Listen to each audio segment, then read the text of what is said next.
sing claret pen le donon ne kaya pan nang ni kang hon pu ane phan mon clovi on.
So akai na pene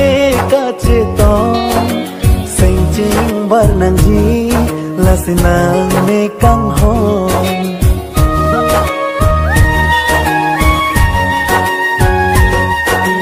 lahi lupuan ni nang phan nang kang hon ni kai cho bo chi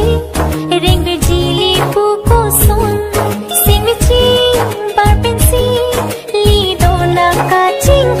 sing duru di non tini tan ke bon sing cepat hera sing cepat rong non nang ne phan pu a la ane kang hong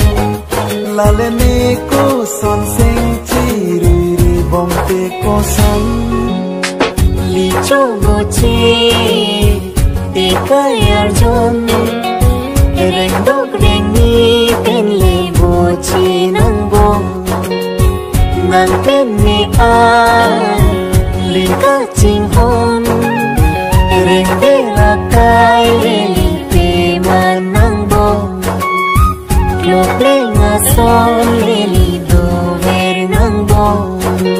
na re re re